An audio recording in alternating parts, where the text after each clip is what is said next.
Magandang araw mga ka-project, kumusta kayo?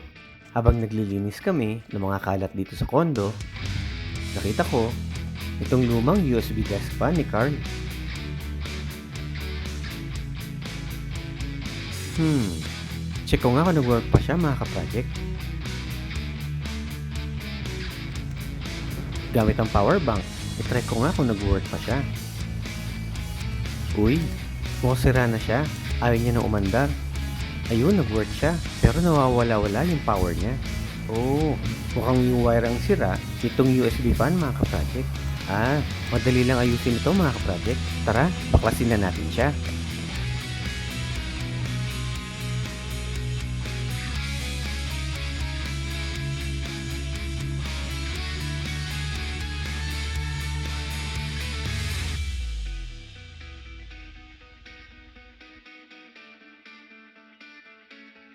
Ayan, bukas na siya mga ka-project.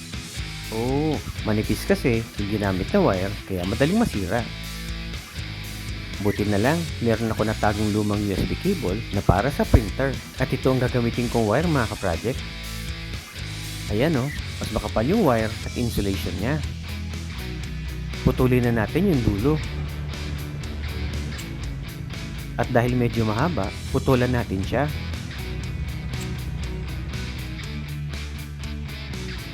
Okay, ilabas na natin yung wires niya mga ka-project.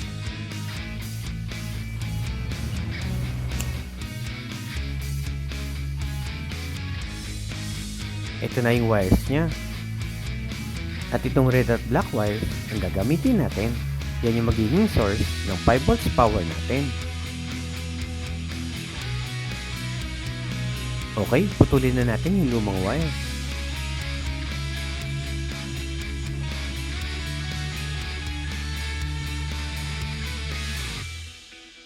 Ayan, at isolder na natin siya doon sa positive at negative terminals niya.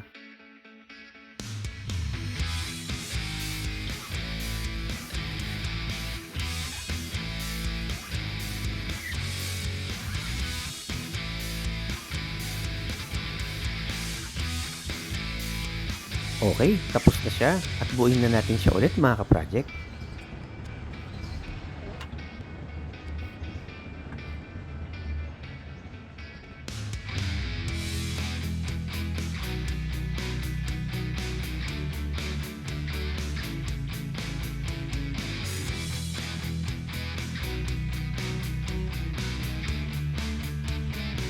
Ayan, okay na.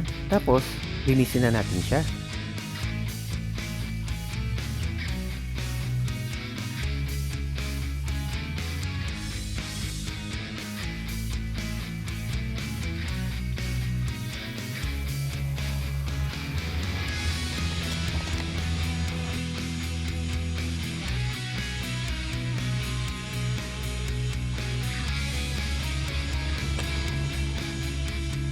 Ayan, buo na siya. At ngayon, subukan na natin siya mga ka-project.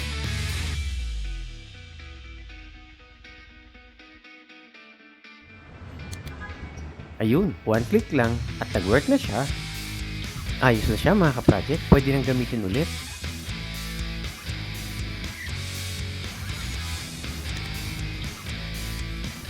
Kaya dinala ko siya sa office para magamit ko siya.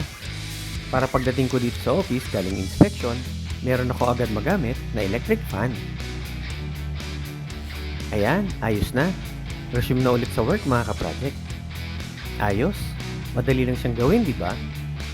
Kung nagustuhan niyo yung video ko or may natutunan kayo, pakiclick naman yung like, don't forget to share, subscribe to my YouTube channel. Pakiclick na rin yung bell icon para ma-update ka sa mga bagong videos ko.